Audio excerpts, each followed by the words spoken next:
G'day. 4 years ago on this channel I said, We are the only beekeeping nation in the world that does not have Varroa mite. that hasn't aged well. Varroa mite, i.e. Varroa destructor, was detected in sentinel hives in the port of Newcastle, New South Wales in June 2022 and has spread significantly since then. We'll look at honeybees and Varroa mite and then look at some alternative pollinators. I'm Dennis Crawford and this is 1 Minute Bugs.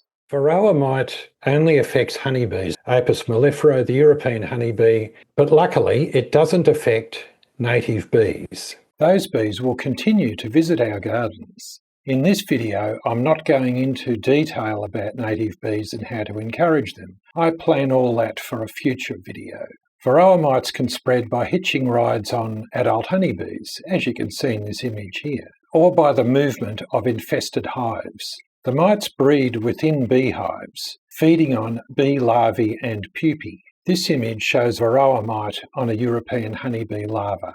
Varroa mites may also breed within the nests of the Asian honeybee, Apis cerana.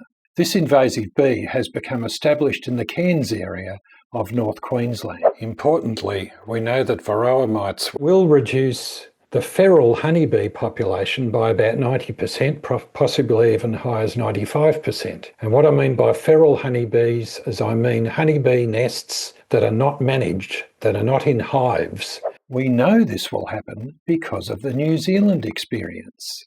Varroa destructor arrived there in about the year 2000 and then spread out from where it was first detected in South Auckland.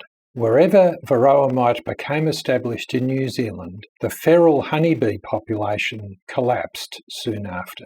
It's important to know that because a lot of the bees that come to backyards are feral. They could be in a tree hollow in your local park or in a vacant block next door. For the commercial beekeepers, their service is now going to be more valuable. There's going to be less, free pollinating going on in some crops because the feral honeybees will be all gone. Just want to point you in the direction of somewhere that you can find out where Varroa mite might already be. And so in this map here, this is the Victorian one. These are commercial hives, so managed hives that have been tested for Varroa. So that's where we know that Varroa mite is in Victoria already, but what we don't know is what's going on in the feral population. So they could have spread much further than that already, and each state has their own version of this. Each affected state, that is. Here is the April Varroa map for South Australia. Queensland has a similar map which looks like this.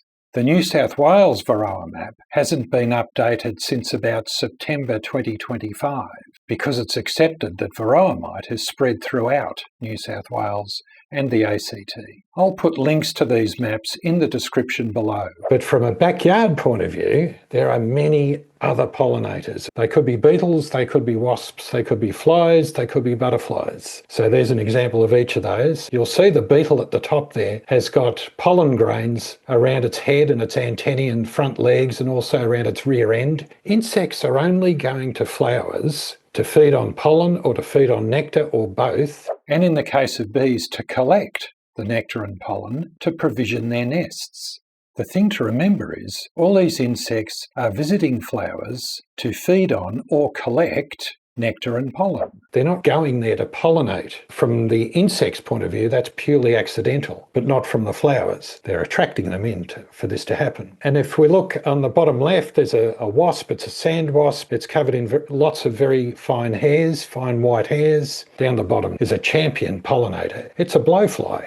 They're big, they're buzzy, and they're covered in bristles. And they are phenomenal pollinators. Blowflies breed in carrion, in carcasses of animals. In Queensland, the mango growers know that blowflies are really good pollinators of the mangoes. If a farmer is driving to his mango block in the morning and he passes a bit of roadkill on the side of the road, he throws it on the back of his ute, drives into the paddock and puts the carcass out under the trees. Because the farmer knows from that carcass will come a whole lot of blowflies and they will help to pollinate the flowers. There's lots of work going on trying to figure out how you can encourage blowflies without having to put up with the smell of what they're breeding in. I guess from a backyard point of view, if you're seeing blowflies around, just think, great, that's wonderful. If they're in the house and buzzing around and annoying you, maybe catch it rather than swat it and throw it outside. It'll be doing some good. And then butterflies, of course, and moths, usually around their thoraxes, they're quite sort of fluffy and they pick up a lot of pollen, and they're excellent to have around as well. But I just want to talk about the insect in the picture there. So this is a hoverfly, and there's quite a few species of these, and there's a bunch of them that look similar to this. They're covered in fairly short but quite dense white hairs, and they pick up pollen, and they're great pollinators. And you see them sort of hovering around flowers, so they're attracted in to feed on the nectar and they help pollinate. But you also get an added benefit with these guys because their larvae are ferocious predators of aphids and other small insects. And so they're fantastic to have around. And there's just one more in this group of hoverflies, a very bee-like looking one. This is not a native, but it has spread throughout the world. You know, we call it a cosmopolitan species. It's big, it's hairy, and as you can see from this one, it's covered in pollen. And there's a lot of work going on in Europe at the moment, trying to work out how you could easily and cheaply breed these up in huge numbers to release them into crops. So keep your eye out for those because they're excellent to have around. How do we encourage pollinators?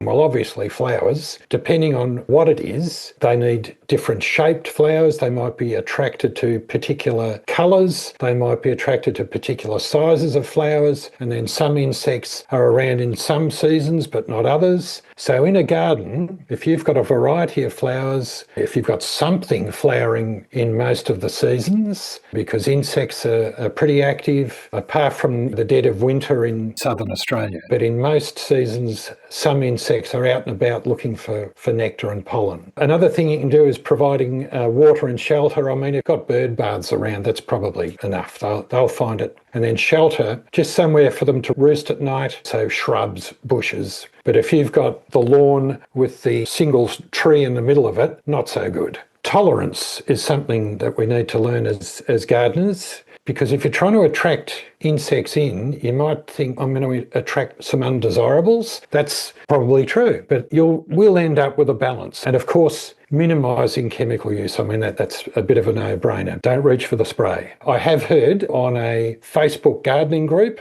about spraying hoverflies. You don't want those little wasp things around your plants. Be careful where you get your information from. We'll leave that there for now. The next instalment will be about predators and parasites in the garden, i.e. good bugs. Don't forget there'll be a special video on native bees coming up later. Thanks for watching.